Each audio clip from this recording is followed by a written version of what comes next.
Welcome to Friday Value Video, and we are on a series on Have You Got Fiber? Because fiber is your friend. And we've covered a lot of things: soluble, insoluble fiber, how much you need, a sample 3 meal menu, digestive health benefits, and how fiber impacts cholesterol levels. And today we're going to talk about how it lowers blood pressure, or at least we're going to talk a little bit about what does this science show?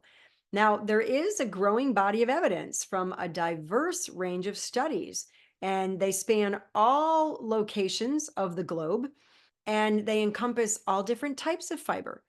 And they consistently point to the positive impact of increased dietary fiber intake on reducing blood pressure levels. Now, they all might say something a little bit different about the specific mechanisms that are at play.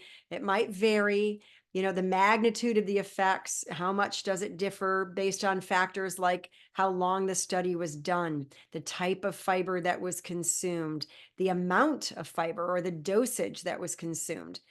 But the overall trend is very clear.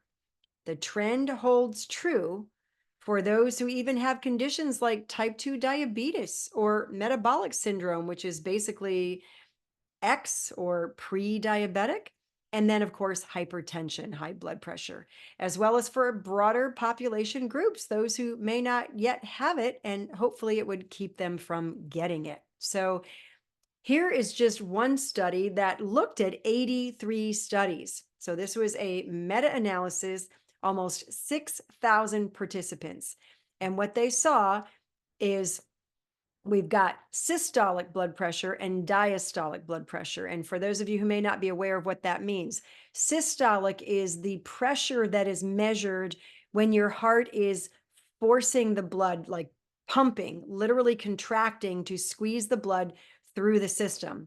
And then the diastolic blood pressure is that in between the pumping where it's relaxed. And so 120/80 is considered ideal, textbook. And so the systolic would be the 120 and the diastolic would be the 80. And both upper and lower numbers were seen to decrease with increasing intake of, this one was really showing soluble fiber. And I'll remind you what that is in a moment. And what they found was that it's dose dependent. For every 5-gram increment in soluble fiber consumption, significantly reduced both the systolic and the diastolic blood pressure. So dose dependent means the more fiber consumed, the better the blood pressure was seen to be.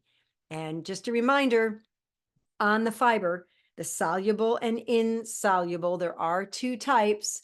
And the insoluble is what gives you that nice bulk and aids with movement through the system so that you're not constipated. It encourages regularity.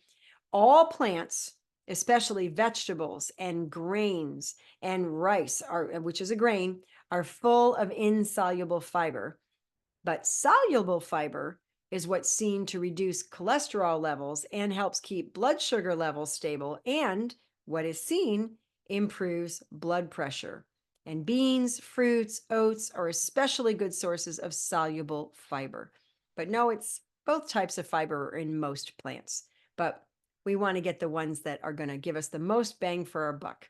So get fiber to have lifelong well-being.